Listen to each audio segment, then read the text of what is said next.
I'm going to call the meeting to order. Welcome back from the other hemisphere, Mike. Thank you. He looks a little tan down there, huh? Yeah, summer. So on the agenda for tonight, I would like to do the Public Works Subcommittee. We'll talk about whether we're properly budgeting for snow removal, and then we'll get into the main event, which is a continued discussion of the budget picture for FY09, following out of the Saturday meeting that we had here, talking about the same thing. So, Public Works, Rob. Public Works Subcommittee is not yet prepared. You're not ready? No. Okay. Sorry about that. Present, we still only two of us and have not been able to get together yet to decide exactly who's going to do what. So Okay. I have to defer it to next week. Well, then let's move on to the snow removal question. I am. You're prepared to talk about that? Okay, so there should be, everybody ought to have a spreadsheet. Bill Hoffman raised the question, which you do actually periodically, I don't think, of whether or not we properly budget for snow removal. And the basic theory behind our snow removal budget is that we budget a certain amount, approximately $400,000, give or take a little bit, and we hope that that covers our snow removal costs for the year. If it doesn't, some years it does, some years it more than covers, some years it doesn't cover. When it doesn't cover, we have, the Public Works Department has typically come to the Warrant Committee for a reserve fund transfer. And that's a system that we followed, at least for the last 10 years and probably well before that. So we've got a spreadsheet of the last 10 years of our snow budget history, which everybody has. And Bill, since you're interested in, you brought this up, why don't I turn the floor over to you and see what you have to say. Okay, thank you. My concern is that if a budget is meant to, as closely as we can, predict income and expenses, then we ought to be a lot closer than we are in predicting snow removal, in my opinion. This year, I don't know, you can see the budgeted difference is already in excess of $250,000. I assume, Barbara, that most of that is going to have to come with a reserve fund transfer at some point. I mean, how else are we going to pay for it? That's money that I'm assuming we've paid for overtime for town employees, salt, sand, contractors that we've paid for. So I'm assuming that that's money that's already been paid or will be paid.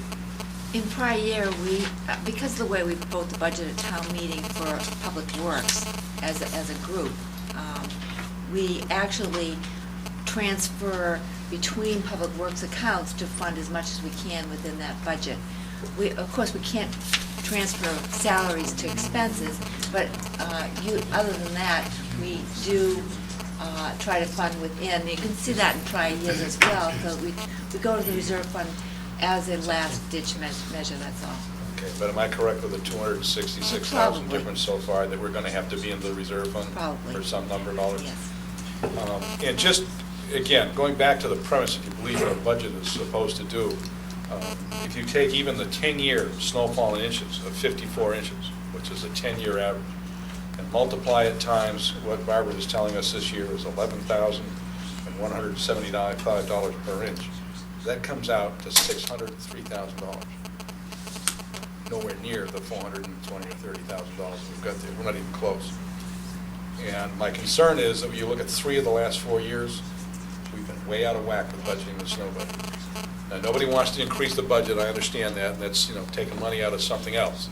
But it's money that we spend, it's money that we have spent 3 of the last 4 years, and if Barbara's numbers are correct, and I don't believe that the cost of snow is going to go down next year, that the price of salt and sand, the price of gas to run the vehicles, I don't think any of that stuff's going down. So it just kind of troubles me that we seem to be, 3 out of 4 years in a row now, we've gone substantially over the snow budget, and we aren't even done with this year. So I just think we ought to be a little more realistic in budgeting what the actual cost is. I know we can go to the reserve, I know it doesn't impact the budget, but when you just take it out of the reserve, that's money out of reserves that's our piggy bank, and once you spend it, it's gone. You can't spend it again. And we've already got a couple of items tonight we're going to talk about.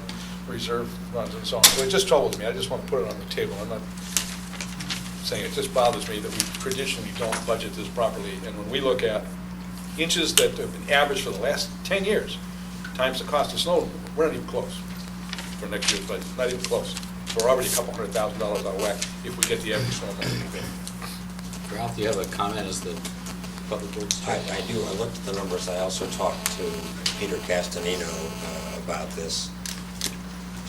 And he wanted to make sure that we had not only just snowfall, but also cost per inch of snow and a variety of other things, because not all inches of snow are equal. Right. And it sometimes costs more or less to move things. For me, if you look at the history, what we've done basically is increase this by about 3.5% a year.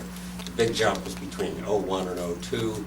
After we had a big snowstorm, we jumped it quite a bit, but by and large, it's been going up at about 3.5% over the 10 years. And I wanted to note that only twice have there really been transfers from the reserve fund, one in '05 and one in '03.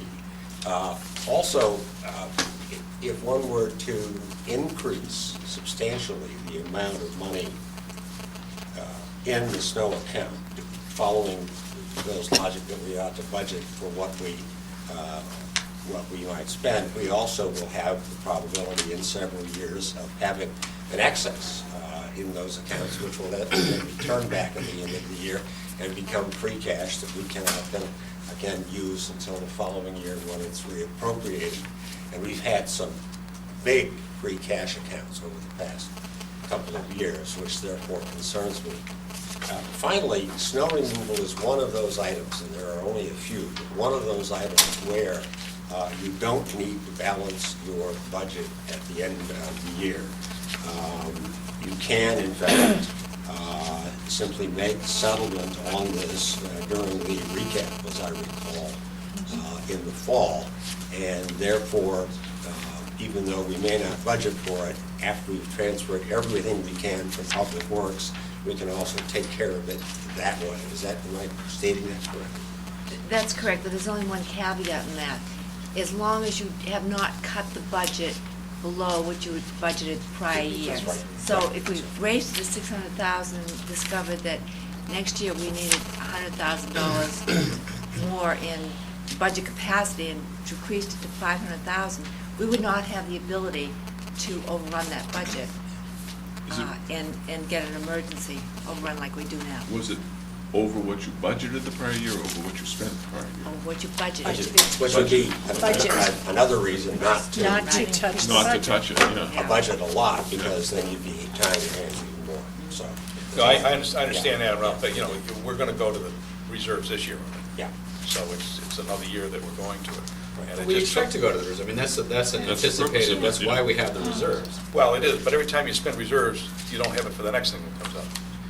We went through 2 years ago with $1 million with the Burbank oil spill, all coming out of reserves. That's $1 million we don't have in the bank today. And it just troubles me that we're going into something that I will bet you most of my last nickel will be touching again next year at the current budgeted figures for 09. I'll leave it alone, Phil, okay? Thank you. You let me get my say. Yeah, my thinking on this is that we should leave it the way it is, mainly because if we were to budget, let's say $600,000, then that becomes our floor.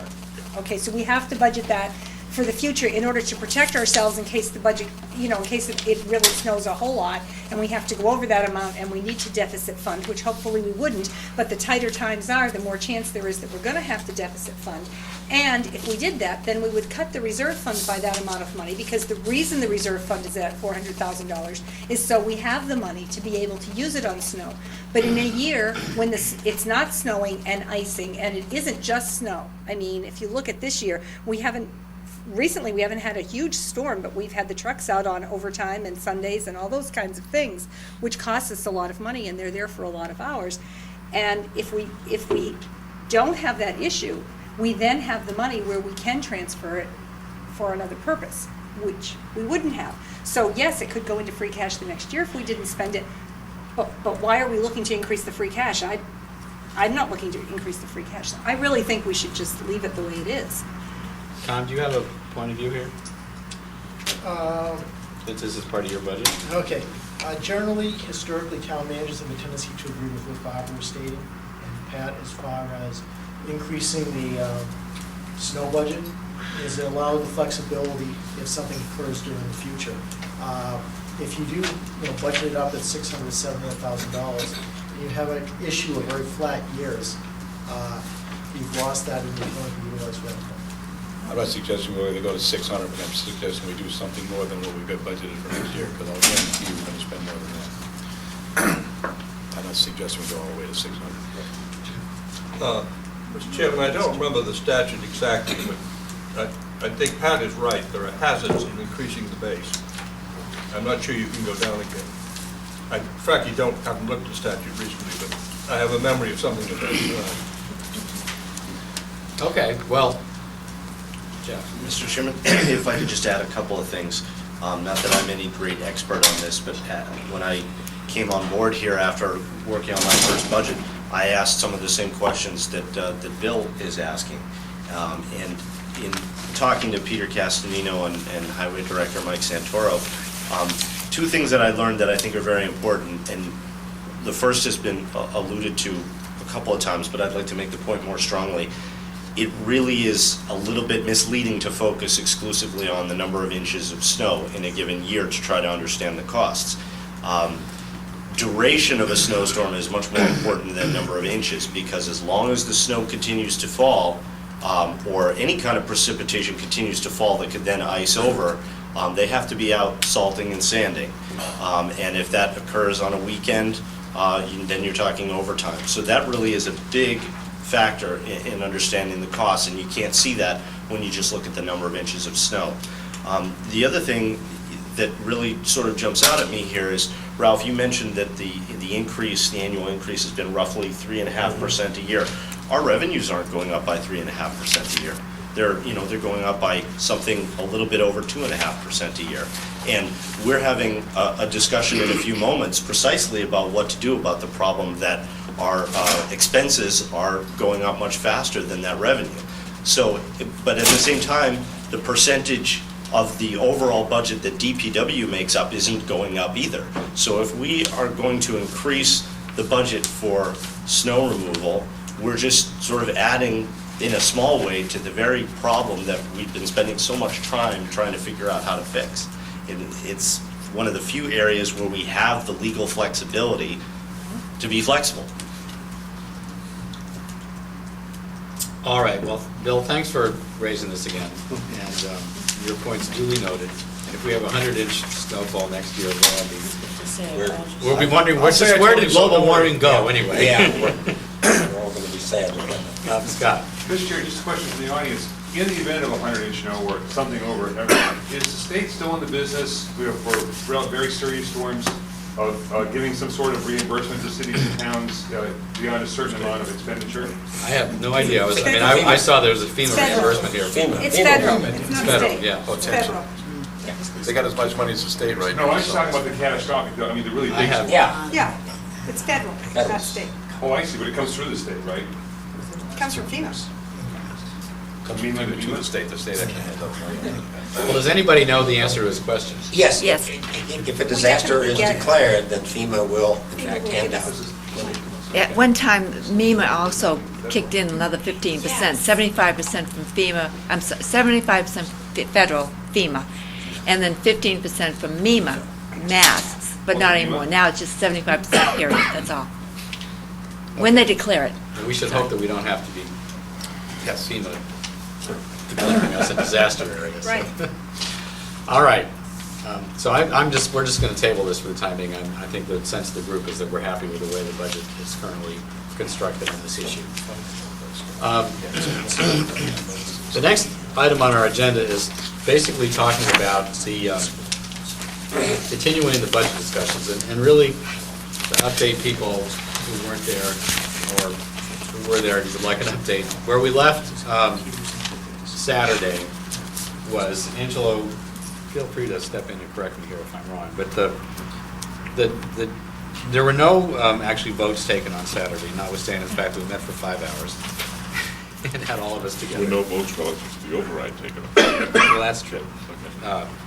no important votes. And we left Saturday with I think the override question pretty firmly tossed into the laps of the school committee, really, because the school committee was asked whether, given the whole budget picture, they felt like recommending an override. And Angelo had made the point, really on her own, that if there was going to be any override, you were in favor of, you would want a large override rather than a few $100,000 override. If we were gonna do an override, it's my sense that we ought to address the structural issues of the budget deficit at that point. Right. And not try to, ask for an override for a couple $100,000 to get over one or two items, because then, where do you draw the line? So what I had done in preparation for this meeting was ask Barbara and Roby, Roby can't be here tonight, to sort of plot out a few different scenarios that we would possibly talk about. One was a no override scenario, basically. What would life look like this year, next year, and a couple of years into the future if we didn't have an override this year? Another was to... Any override, including the roads, or No, just... this is operating override. Operating. Yeah, roads are really Sure. outside this.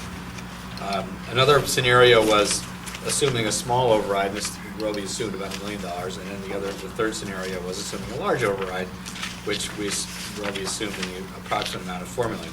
Now, this discussion has really been preempted by last night's meeting of the school committee, who actually came forward with a concrete proposal, which is not at all abstract, for a $4.5 million override this year.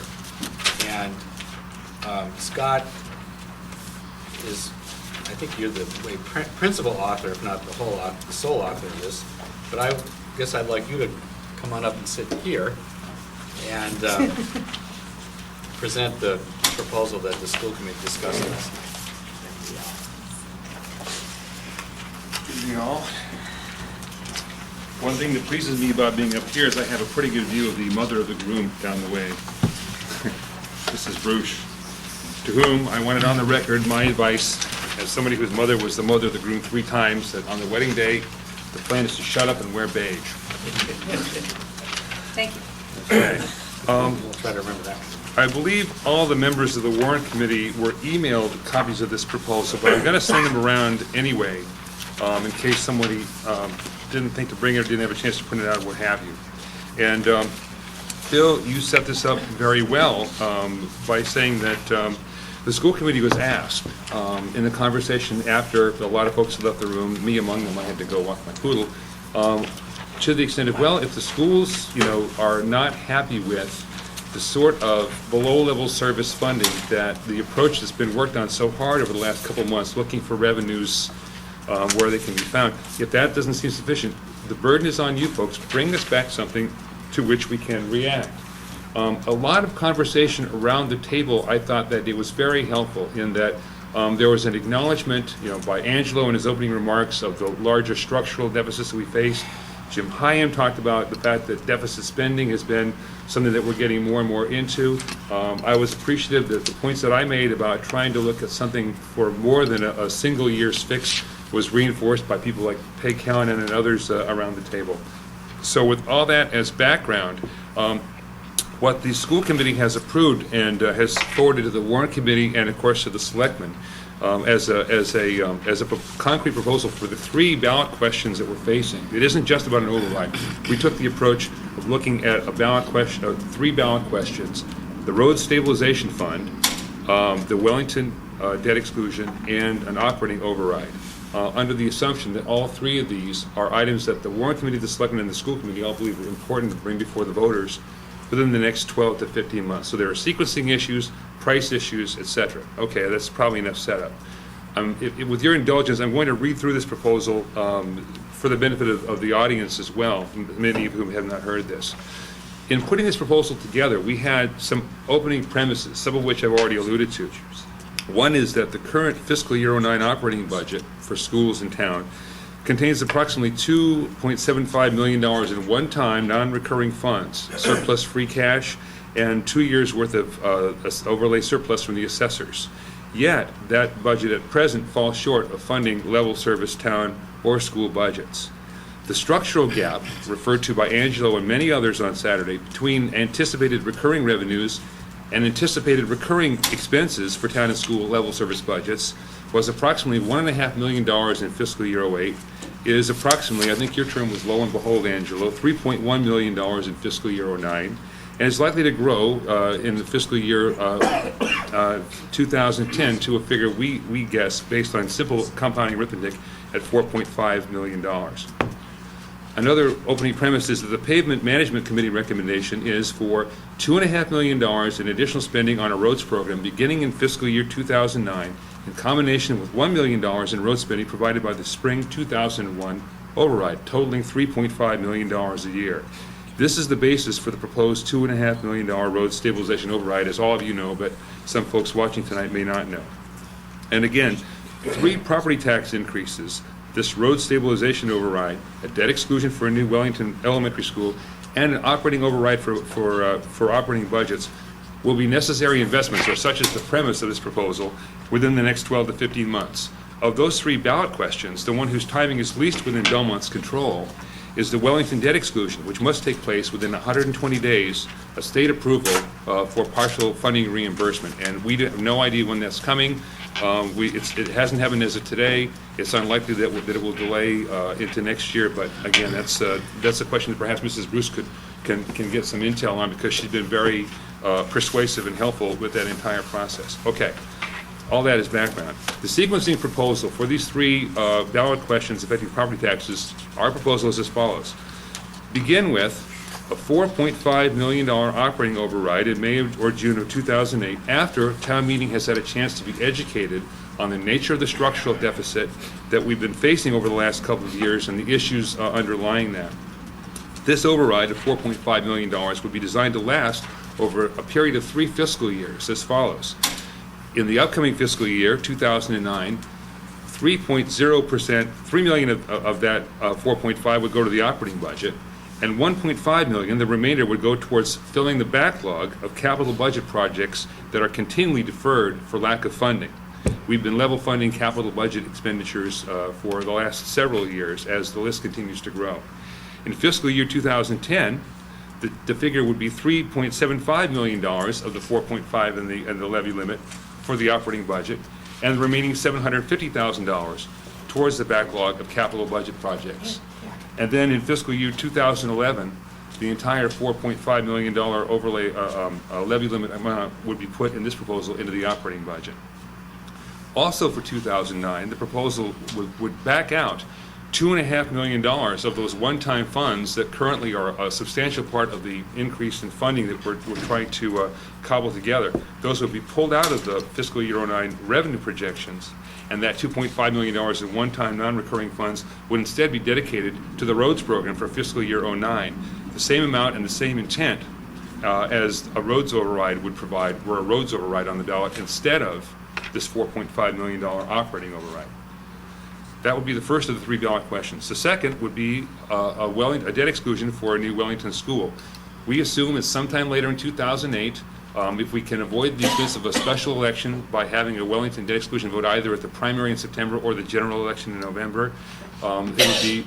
Sometime this fall would work out well in that respect, but again, we have to await developments from the SBAB. The third, then, of the 3 questions would be an override on the April 2009 ballot at the regular town election for the $2.5 million road stabilization fund, as already analyzed and approved by both of these 2 boards, the Selectmen and the Warrant Committee. We think that this sequencing approach has a number of to use Phil's adjective, concrete accomplishments, assuming that all 3 of these questions were to pass, which of course is always the question with ballot overrides. First, we think it would allow for a fuller funding of the fiscal year '09 level service town and school operating budgets than we've been able to cobble together heretofore.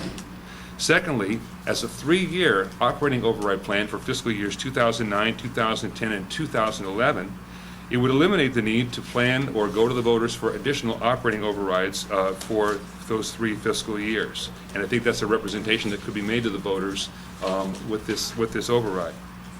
The capital budget backlog would be reduced under this proposal by $2.25 million, which is more than 2 years' worth of discretionary spending, I think, on capital budget outside of the roads. thanks to the operating override. The roads program under this proposal will be fully funded for fiscal year '09 and beyond, assuming that the roads stabilization fund override were successful. The one-time non-recurring funding would be removed to the tune of $2.5 million from the fiscal year '09 budget, thus putting us on a more fiscally responsible course in terms of keeping our underlying structural financing under control. And finally, we believe that a $4.5 million override in fiscal '09 provides all these benefits. Meanwhile, if a $4.5 million operating override were deferred until next year, which my understanding, if not the amount, or at least the intent has been the discussion around this table, such an override would only fill the structural gap that we've already identified, with no reduction in the backlog of capital budget projects and no contribution to additional needed funding in the subsequent fiscal years for the operating budget. So when this was presented to the school committee last night, we're school people, we don't know much about these big numbers, but we do feel that this addresses a goodly number of concerns that have been raised around this table and other conversations over the last several years, to include the mega meetings that were held on a regular basis where these sorts of long-term projects and long-term plans were discussed.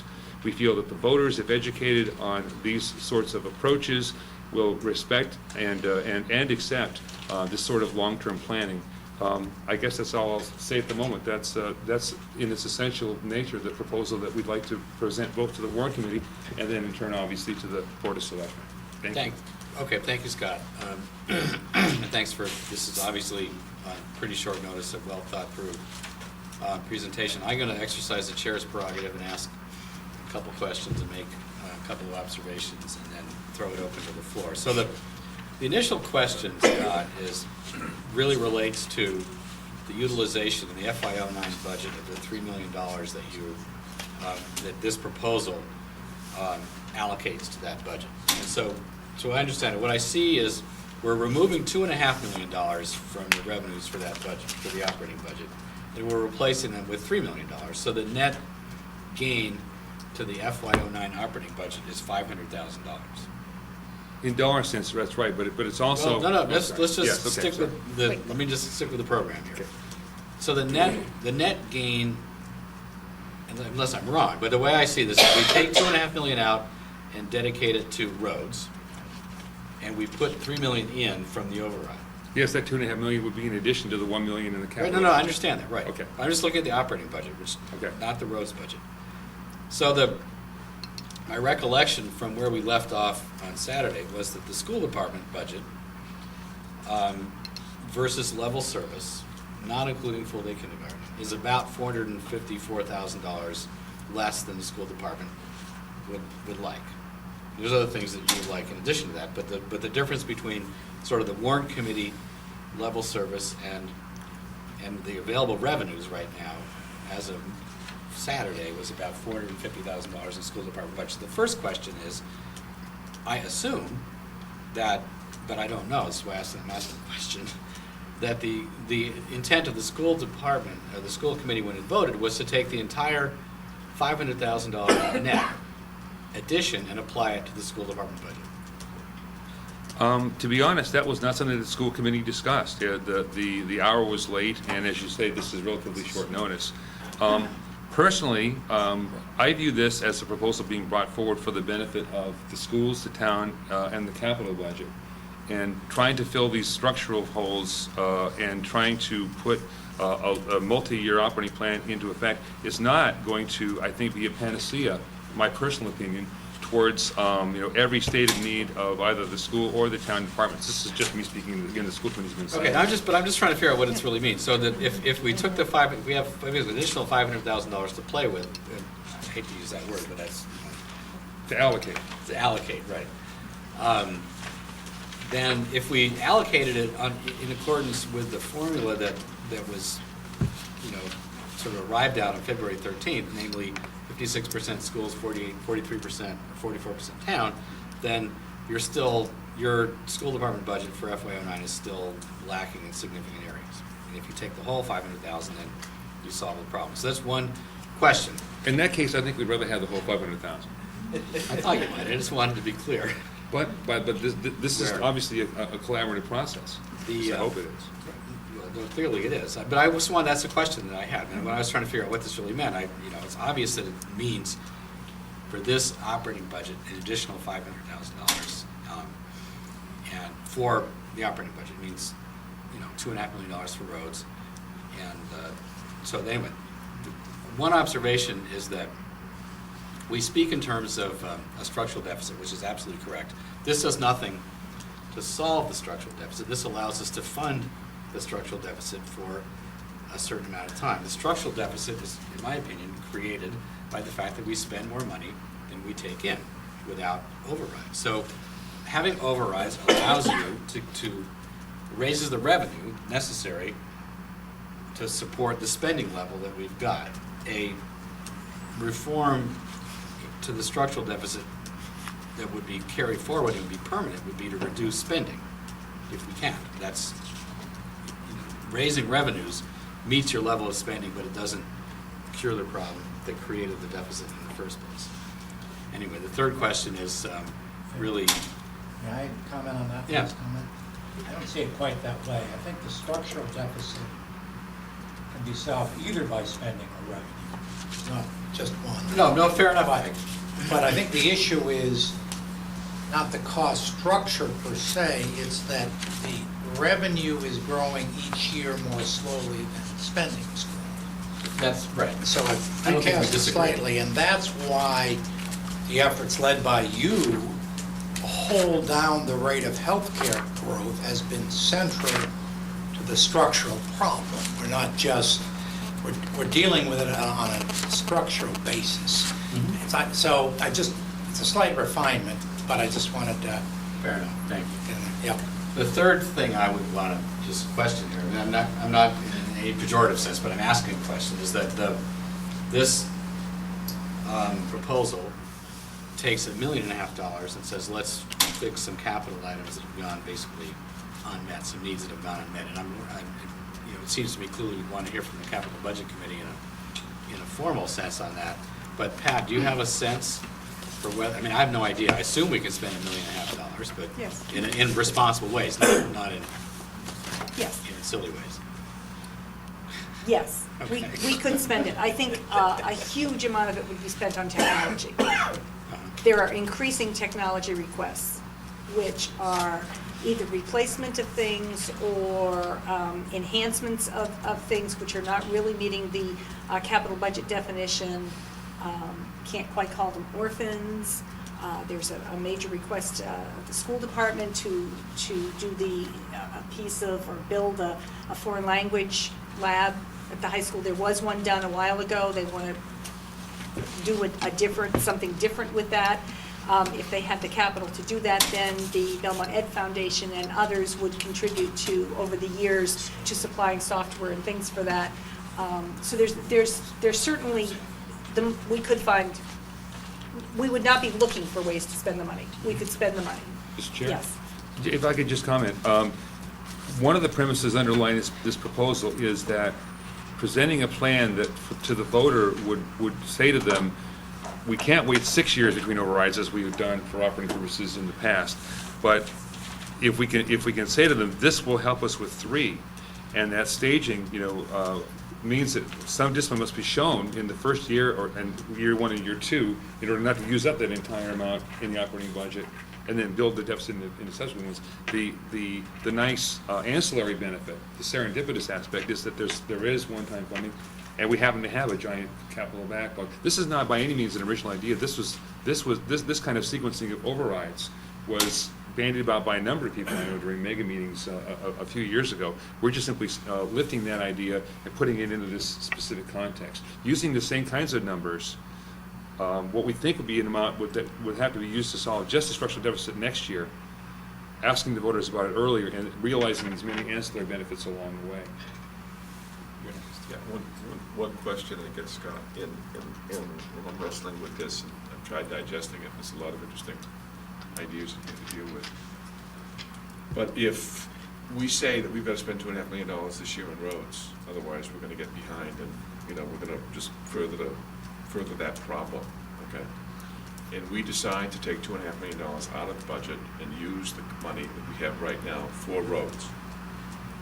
and we go for this concept and put this override on the budget, to the voters, on the ballot to the voters.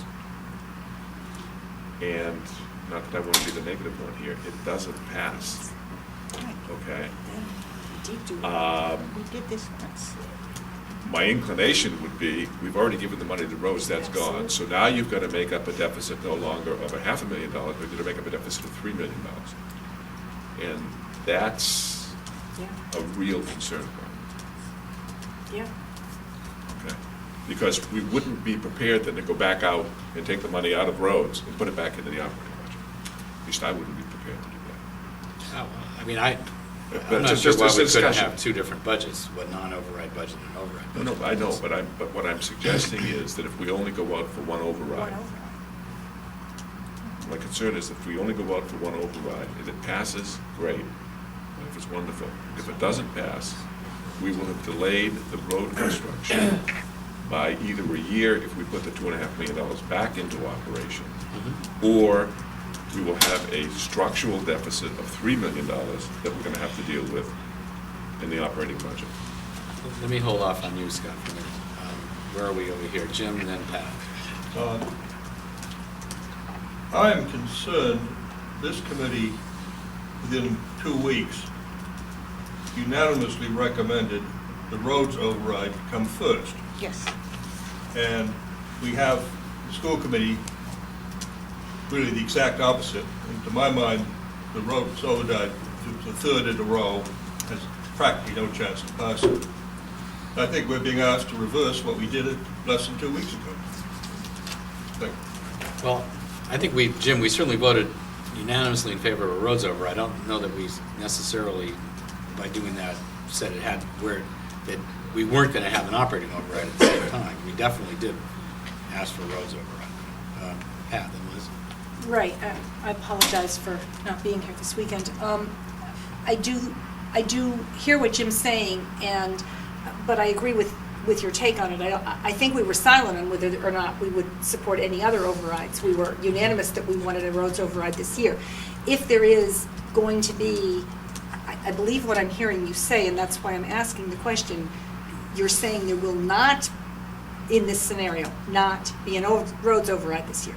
That's this scenario, This presumes that scenario. roads are right next to And what free Angelo cash was requirement. saying is absolutely correct. In order to not have a roads override, the school committee suggestion to take care of that problem is to put the free cash into roads, the free cash and overlay into roads. I could live with that, but then that has to be the deal. And then the stakes are very high for the override, and I think they're unacceptable. Liz?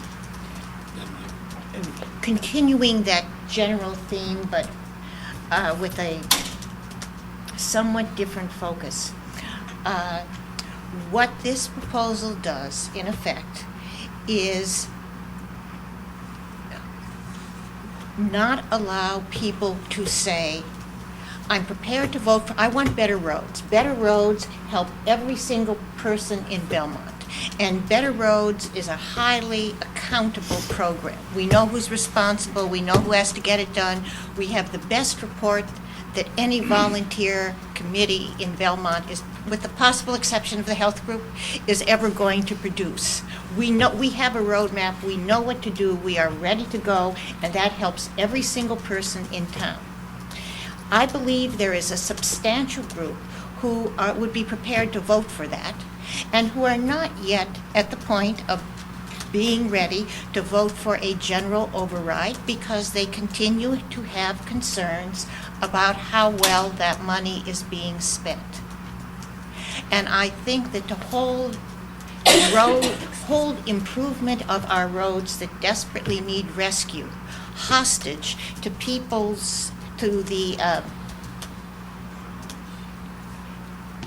to hold the roads hostage to allowing more spending to go on than many people may think is reasonable is unfair to the voters. They should get to vote for roads. Mike? I have a different take on that. First, I think this is a very thoughtful proposal. We've been struggling, actually for years, leading up to this, to the larger issue of how to sequence a series of overrides and debt exclusions. These three, and then we know there are other ones, but these three have been the immediate ones. And as Warrant Committee, School Committee, Budget Committee, obviously the Selectmen, and struggling with this issue. And there's no right answer, because all three are necessary, my view, and we want them all to pass in the right sequence. And at the same time, we're trying to do what's fair to the citizens. Fair in terms of property taxes, but also fair, and I think this is very important, in giving them a right, if we're going to cut the school budget, for example, significantly, to have the right to consider that not happening. I've expressed that before. So I think this is immensely complicated, both trying to sort it through on a funding sense and then on a political sense. This is the first proposal of this scope that I've seen sitting around this table, so I want to just put that down. I mean, we've struggled, we have different ideas, but nobody's put it together this thoughtfully before. Not that I necessarily agree with it all, but it's a coherent thing that helps sort through the discussion. The second comment is, if this worked the way it's laid out, then we would be doing the roads 409 at the 2.5. And we would then be going to the voters for 10, 11, and 12. So we'd be going to the voters on the roads, and we would be meeting our broad public commitment. So I have a different take, Liz, on what you just said. So I think that's legit, and it's responsible. What I don't, and maybe because I missed the last meeting and so forth, is the question then of Angelo and I guess and Pat, help me understand that if this lost, your point, and why the shortfall would go from 500 to 3 million, what would we be Because doing? in order to get the shortfall made up this year, we're committing $2.5 million in one-time funds to operate. We put all the free cash in overlay and operating. Okay? And if we this lost, then we couldn't spend it twice. You couldn't Right. spend it. Yeah. Right, but All right. that's Angela's past point, but I guess, Point of my favorite. Mike, I don't see why this, I don't agree that if the, I mean, first of all, I can't imagine the school department is rolling that big a dice, saying, you know, we're going down for $2.5 million or nothing. I mean, I can't imagine that's going on here. And so, But, I think that this proposal is it's a package, and it assumes the $2.5 million that we pull out it's actually not quite $2.5 million, but I mean, it's the $2.5 million we pull out of the budget and apply to roads. We only do if we are successful in getting an override. If we don't get an override, then it's No roads. it's your voting. no, that's true. No, it's absolutely, you're right, Liz. It's no roads, but it's not. Okay. But we're not pulling out. We're Then not that's a taking different scenario. $2.5 million out of the operating budget and saying we're going to do roads no matter what. Well, that's the. That's what the proposal that's- says. Let me, if I might, just 2 points. Okay, my hand is raised, but that's okay. That's what it says. No, please. Go ahead, Angelo. The, I insist. if you start with the premise, and I said I was going to do a workshop, if you start with the premise, which I'm starting with, is that it's time for us to deal with the roads issue now, okay? Then I think you have to carry on that if you're gonna take the money that you were gonna allocate for roads and not do it. If there's no other, if there was an override on the budget as well as, possibly, so that if you could either, if it's an either or, either you vote for Right. $4.5 million for Right. operating, or $2.5 million for roads, then maybe there's a way of dealing with it that way. So, Yeah. so you could, Sure. you might be able to deal with it that way. Right. I had another point, which I guess. That's okay, that's good enough for now. One good point, yeah. All you can hope for. Scott was next. Oh, I'm No, sorry. Ralph hasn't spoken yet. was looking at Roby's spreadsheet which he sent around where he Yep. modeled Spreadsheet D? spreadsheet D. And what I noticed was that in addition to the $4.5 million override in '09, there would be a $400,000 override in '10, and another $900,000 override in '11. Right. Now, if those didn't happen, and we only had the $4.5 million proposed here, what is not going to get funded in 10 and 11? And did you get? We had no brief on what Of you're course. referring to. No, here, Sorry. this was just sent out. Basically, what, and it's a little hard to know exactly what will happen. Right. Roby's initial estimate, or model, if you want to call it that, is that even with the $4.5 million Doesn't override, close it the won't gap. close the gap Right. in That's FY clear. '10 or Yeah. 11. It will still be short.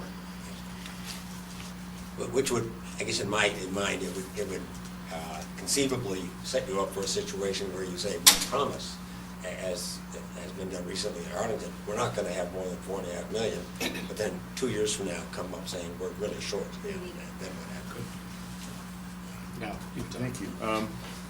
I would like at some point to talk about the selectmen's decision on Saturday not to go forward with having a vote on a roads override for the April ballot, but to Ralph's question, I guess at some level, I was hoping to get just this kind of feedback as to how realistic this amount of money was. In all candor, I couldn't envision going to the voters with any more than $4.5 million, even in this, this is the best case analysis. Every nickel you go over that just sinks it that much further politically. However, it's been my sense that if this weren't enough to truly do level service based on projections like this, and if we felt that we had to present the voters with a long-term plan, at least a 3-year plan, then there would be incentive, first of all, for all departments. I mean, we knew going into this year's budget process, we had a gap from last year, $1.5 million. Gee, we have to do something. We've done more with healthcare savings than any other municipality around us that I'm aware of, as far as a 1-year shift in HMOs, plan design coming in, and so forth. The pressure to continue to innovate, to continue to look at blueprint group style changes, to find economies in the way we do business, I'm assuming is going to be with us, whether this particular dollar figure gets the job done or not. It does provide a much better floor for our operations going forward, while also, under the thesis of this proposal anyway, giving the voters a sense that, again, we have a coherent plan for the operating. The single strongest reason for the viability of the roads program around this table is that it's a coherent plan. As Phil said, you do it, it's done, it's coherent. We can't do something quite that long in duration for operating budgets, no matter what we try. But we can do a lot better than saying, well, we've got to just plug a hole and then see what happens a year from now, in my humble opinion. So to the extent that this amount would put a tension between what the voters are hearing represented and what we actually have to continue to find economies for, that may be one of the trade-offs that, collectively we all have to accept. I just respond, I think, as I looked at this, the thing I would probably do, I think your point's well taken here, would be not to say to the voters, we're going to spend $3 million on the operating budget next year, but we will spend up to $3 million possibly, taking a good hard look at all 3 years and trying to decide whether or not going up to $3 million next year sets you up for a terrible crisis in FY11, and whether or not you need to scale it back. Next. I had two comments, and I'm going to try to be clear when I'm going back a little bit in history, like Mike did, and just applaud the initiative. I think we have longed for a plan that was somewhat long-term, and I remember an election a number of years back, and part of the conversation was that Belmont needed a long-term plan, and I think we were moving in that direction, and I think it halted when the numbers became apparent, and they were only going up, and I have always felt that the voters haven't been educated to the numbers, and I haven't heard the numbers yet that are going to be attached to this in terms of what it's going to cost the taxpayers. So that's something, I know we have some information from treasurer, Floyd, and, I've put some of that together, but I think it's very, very important that the numbers go along with this. So I certainly applaud the initiative. I think, and I know this from personal experience, that change is it comes slowly to Belmont, and change is very, very difficult. And even when the change is positive, right? Mike knows exactly what I'm talking about. So I think that what the part of this plan that is of concern to me, among other things, is the short period of time we have to educate the public, particularly about the operational override. I personally think that the public are ready for putting money towards the roads, and I certainly think and hope that they are ready towards doing what's fair and equitable, and that is funding the Wellington.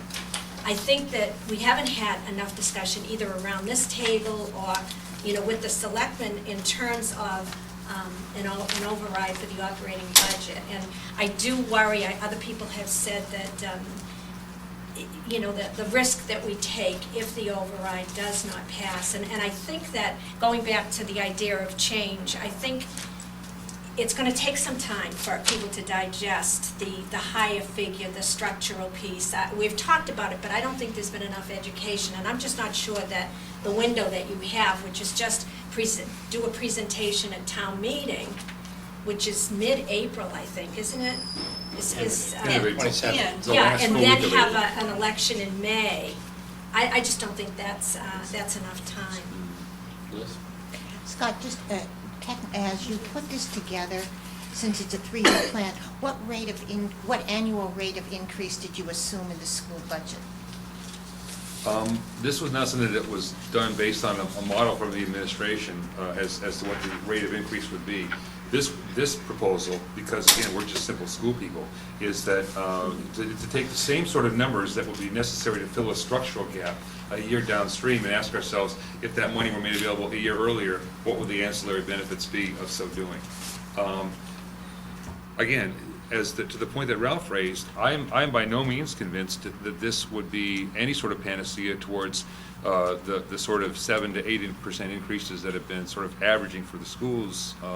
I'd actually have to see a line. I mean, it's been variable, some years more than others. But I think that the impetus, rather the incentive, to control costs in areas like outsourcing, in areas like health insurance and so forth, is going to continue to be there. This is by no means saying we're happy with, or you all should feel fat and happy with the current way that the business is done. But I don't, it's only been, again, Saturday the charge was given to us. Tuesday we had something to show the school committee. We can certainly crunch those numbers over the next few weeks, and I would hope that we'll have, more than a couple, 3 weeks, to publicize this to the voters before a ballot question goes forward. But clearly the time, or the information need, I suspect there'll be people willing to work for this in terms of getting the word out beyond this table, beyond town meeting. I could be wrong. And I would like at some point to ask Angelo to give the group, those who weren't able to be there, the sense as to why the selectmen didn't feel that they wanted to have a vote on the roads override for the April ballot, because it does have something to do with, a sense of competing interests that could, with some work, actually work in coalescence rather than in conflict on the issue of, dueling overrides. I could answer that question for Angelo, but since he's here, I'll let him do it himself. Please, I'll let you. Okay, I'll try answering that question. First, a comment. If you make a mistake, point, I'll be then sure. a point on the answer. First, Mike, in regard to a plan, there was in fact a plan going forward. We went into this meeting with a budget plan, which said we want to get through this first budget without an override. We want to get the roads override passed first in April. We then wanted to deal with the Wellington School, and then we're going to deal with the structural override to whatever amount that needed to be in April. That there was a very concrete plan that we wanted to move forward with, okay? We got April of '09. We got pretty close. I mean, we came up with close to a balanced budget. We came up a little bit short on the school side, all right? But that to say that we didn't have a vision of what we were trying to do, I take a little bit of issue with, because I think Tom and his people the Board of Selectmen in fact did think through this, right? The second point I wanted to make that I forgot about was that we tried last year or 2 years ago to lump the overrides together, the roads overrides together with the operating overrides together with who gets what and where goes what and where does the money go. And that was an extremely confusing presentation to the public, and the public let us know that by defeating it 70-30, okay? The concern I have here is that there are many of those elements that are tied into this proposal as well. And that is that we're taking money out of the operating, we're using it to fund roads, we're taking, the override, we're using it to fund schools, and it's just not clear. It's very confusing, I think, for the voter to try and sort through all of that. Number two. Number three, the reason we elected not to put the override, the roads override in the budget, and we spent some time talking about this on Monday night, and I think Paul and I are, and I'm not going to speak for my colleagues, but I'll just tell you what my impression is. Paul and I are in agreement, and Dan is kind of on the fence. That it was my understanding that when we delayed the decision to put the override on the April ballot, we did so because there was, to use Dan's expression, the waters were pretty rough relative to where we stood with the support of the schools and the school population, if you will. Right? And we felt that if we put a roads override on the ballot without the support of the school interests, if you will, that it would have a negative effect on the ability of that roads override to pass. Right? And so on that basis, we decided to hold it back. And the decision that I had made in my mind, and I think Paul agrees with, is that we will have an override vote. I wanted to do it in April. I was persuaded by Pat and others that it didn't necessarily need to be at the April election as much as I wanted to do that. We could have a special override, but that there would be a roads override vote whenever we decide to do that, whether it be at the end of April, first part of May, or whatever. So the question is, were we going to put two overrides on the ballot, or were we going to put two override questions on the ballot, or were we going to put one? If the school could figure out, the school department could, and through the work that we still have yet to do on the insurance and some of the other stuff that we're working on to try and close that $500,000 gap, let's assume it's $500,000 right now, and let's say we can pick up another $200,000 or $300,000 and get that gap down to $200,000. If the school could live within that limit, then, and we could go without an operating override, that it would enhance the possibility of, number one, if the parents and the school department were satisfied and the public was satisfied, we could present the most persuasive argument that I think we have for override right now, which is the schools, which is the roads. And we got a chance to pass that. Then we've got the Wellington, then we've got the operating. So, and if the schools decided that they needed more money and wanted more money and couldn't live without an override, then we would put both overrides on the ballot. And I am very reluctant to recommend overrides that are bundled together, which is the way I would see this. So they would be somehow or other, if we put an operating override on the ballot, it would be two separate, in my mind, it would be two separate questions, and the voters would get to elect one. Mr. Chair? I'm I'm sorry, They have to be separate questions. No, not if we go with the $4.5 million, they don't have to be separate. Oh, no. Well, but I know that Jim's right, that a dedicated roads override has to be a separate It's a question. stabilization Yes, fund, right. Yes, Dedicated, stabilization fund yeah. is a But separate. this is not a dedicated, Right. this is not a dedicated override, Right. which is part of the problem. Problem, Which is right. precisely the problem. Right. I guess I'm a little concerned, to be hearing that this would be viewed as some sort of a mixture a la the ill-fated roads override that would actually help the operating budget override of 2 years ago, in that, again, the point of going for this override is to do both the structural deficit fixing and also to take care of capital stuff. Well, but Scott, let Well- me just, I'm sorry for interrupting here, but if the school department budget were not let's just say $454,000 short, this proposal never would have been made.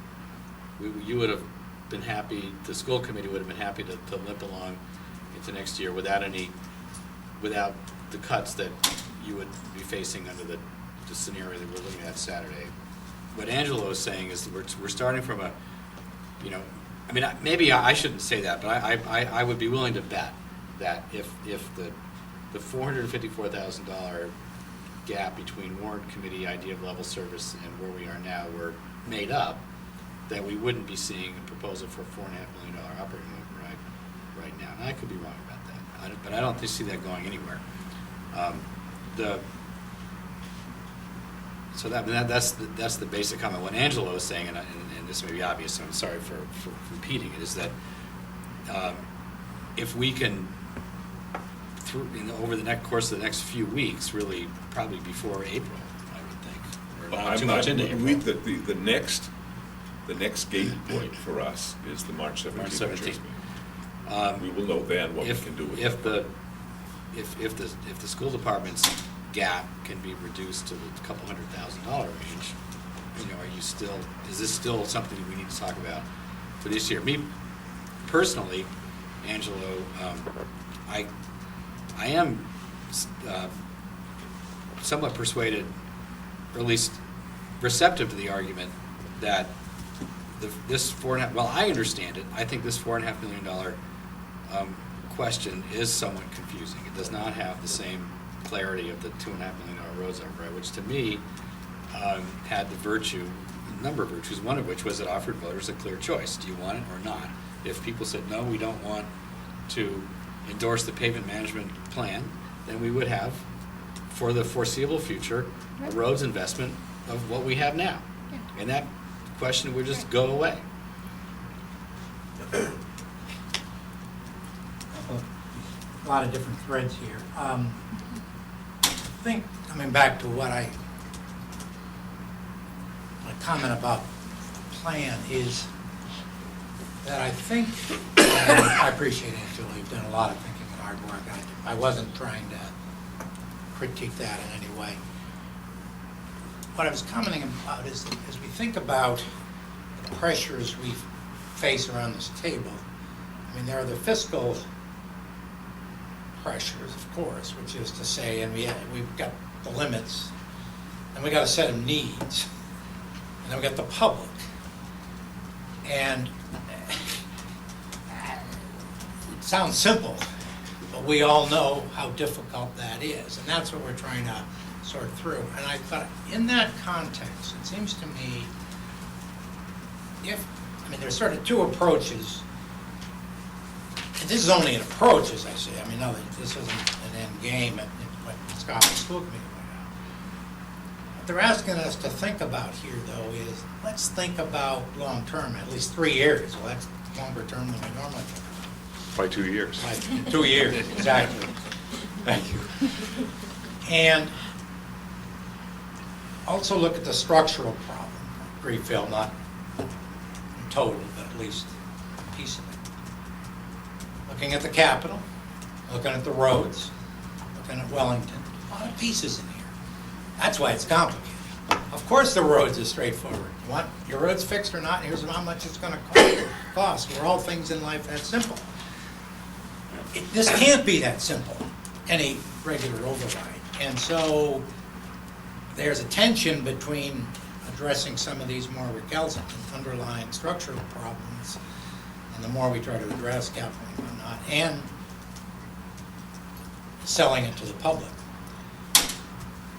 Finally, I think, picking up on your point, Angela, let's say, and just hypothetically, that we're able to continue, we're able to close the 420, or whatever. 450. 450. In other words, stay on that course.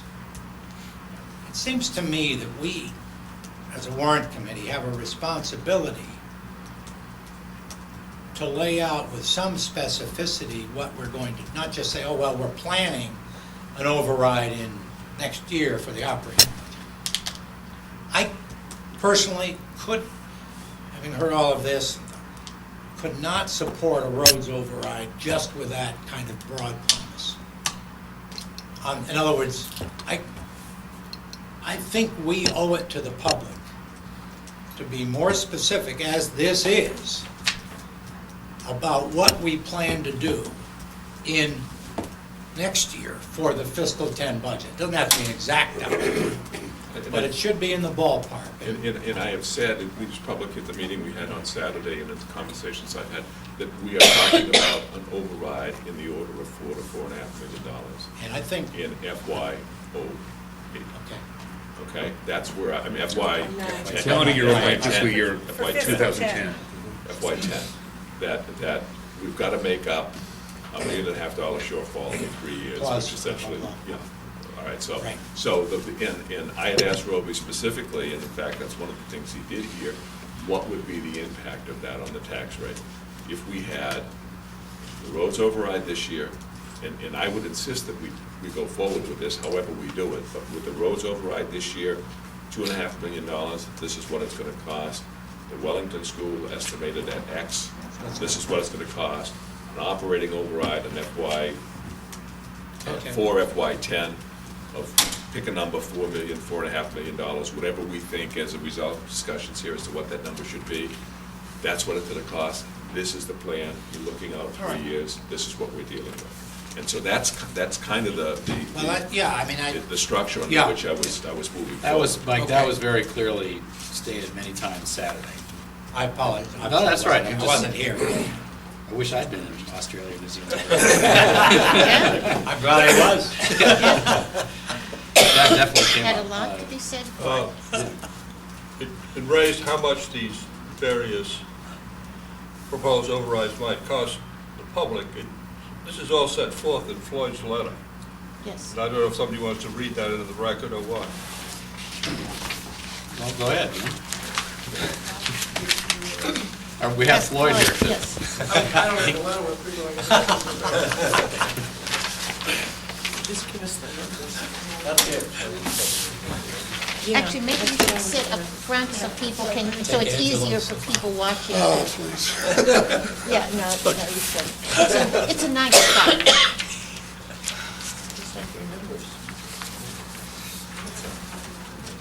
You can take Angelo's chair for, I still gets 2 chairs, right? You can move his. you can move his briefcase.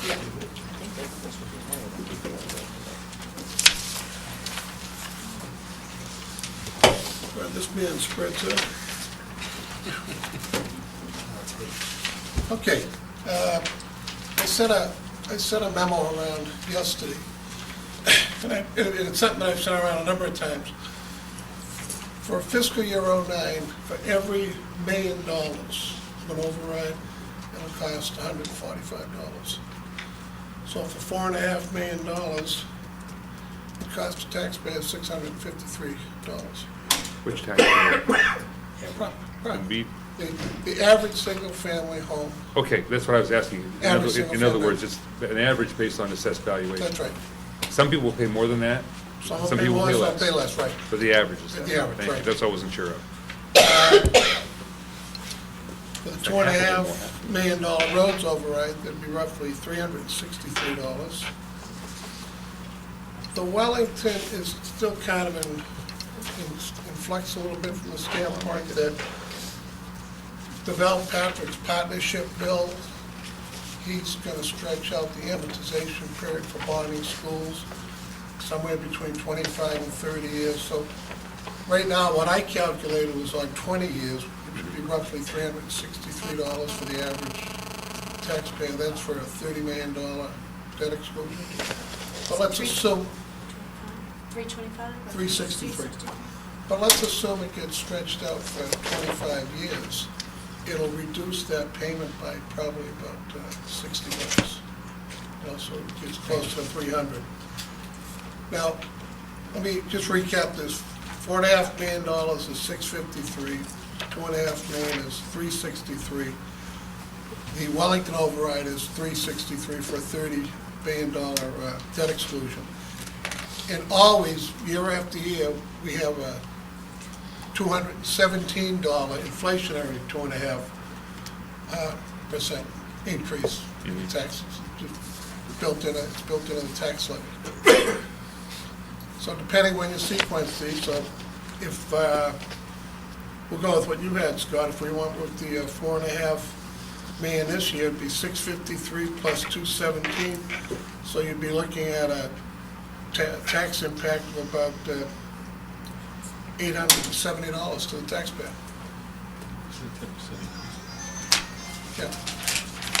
Yeah. The average tax bill at Belmont for a single-family home is roughly $8,600.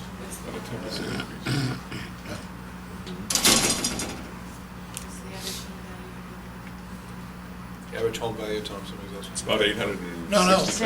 Average home value was $767,000. That was last year's number. It's less. It's less now. 767. Mine went up.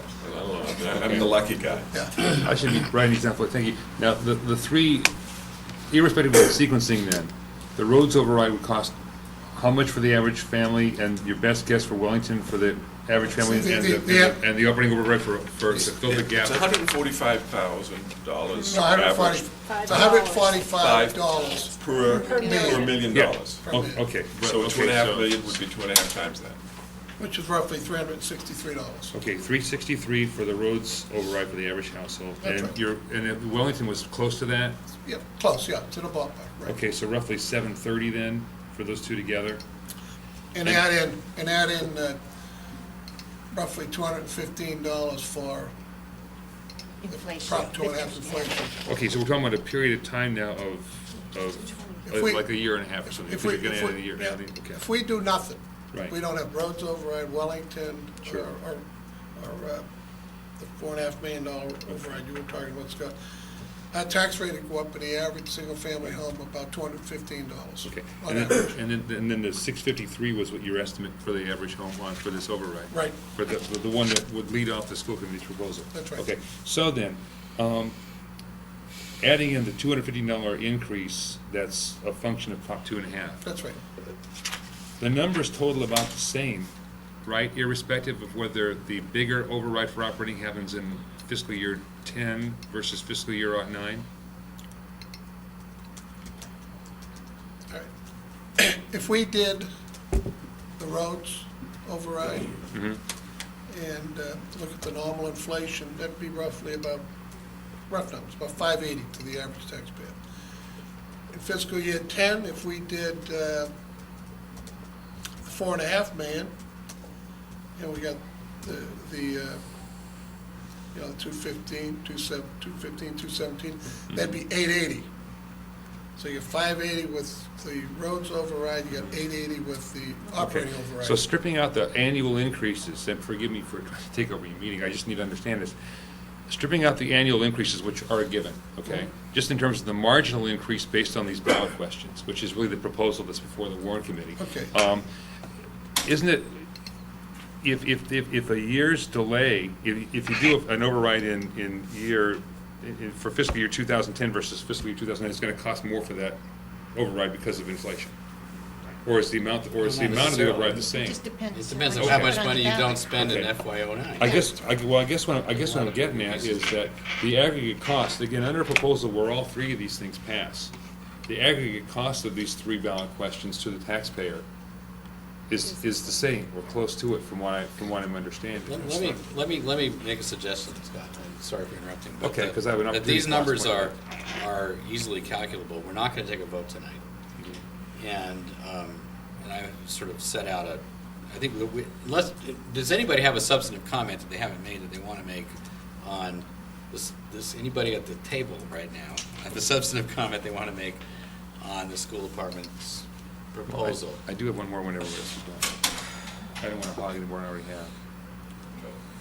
Ralph? Yeah, I do. I appreciated what Mike was just saying about a long-term plan. And I also appreciate Angela's thinking about this, and also the responsibility and the authority of the selectmen to decide when to put things on the ballot. There's an interesting possibility here, which would be that the roads override is probably the farthest along in terms of explaining things to people. Yeah, it is. Every day. The next one, which would be very interesting to explain, would be a 3-year plan for operating. which would capture exactly the essence of what Scott's just been proposing. 3 years, and we're going to do it at this level, which means we've got to think not only about how we're going to get there, but also perhaps how we're going to get our next round of savings. Let's say it's another health insurance change. I mean, it's something that would take a while to think through, but once thought through, I think would be a very interesting proposal to put on the table.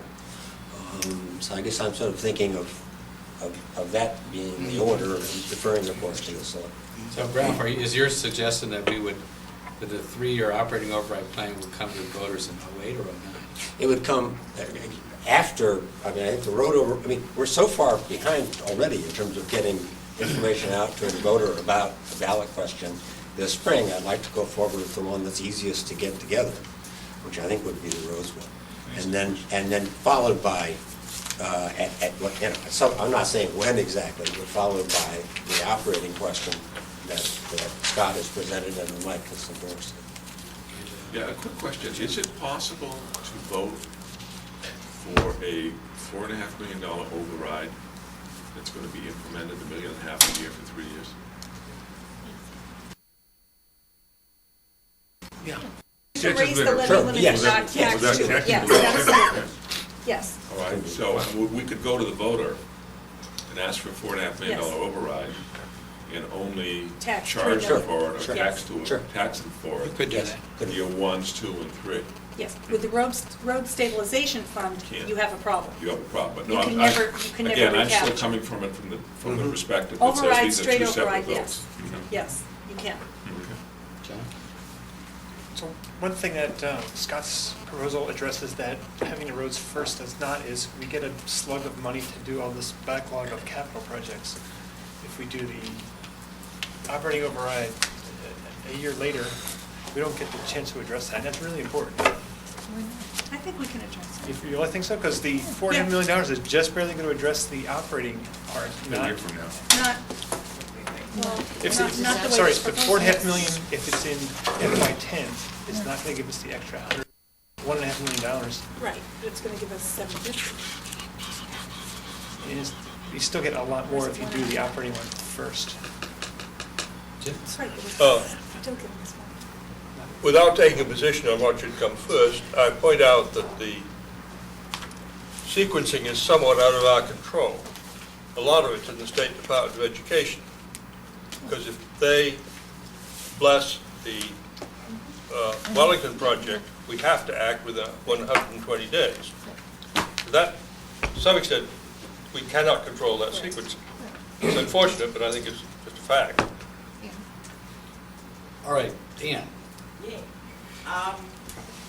One thing that I think you should know, that might help some of you at the table, is that there are several parents that were ready to mobilize and go door to door to precinct captains that would not only be out there educating the public about an operating override. I know, Ralph, that you said it feels like it's been a really long time since there was a roads override.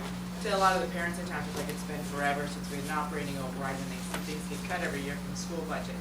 So what you could essentially get is people that are ready to start tomorrow, going door to door, educating their neighbors, not just about an operating override, but they would have to talk about the roads and why the roads are important to all the citizens, and the capital budget, and how we don't have enough money every year.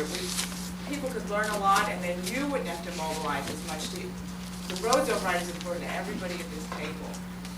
And I know it's difficult for you to realize this, but there are some people that just don't get it on the outside, and they look at their kid and say, my kid comes first, and we want them to understand that it's the whole package. Belmont needs the fire, the police, the roads, capital budget, and the operating override for schools. So if you could just think about it that way, you get a huge marketing package that comes with this, that starts tomorrow with fundraising and door to door and mailers, if you all can see that we want to work together and do it all.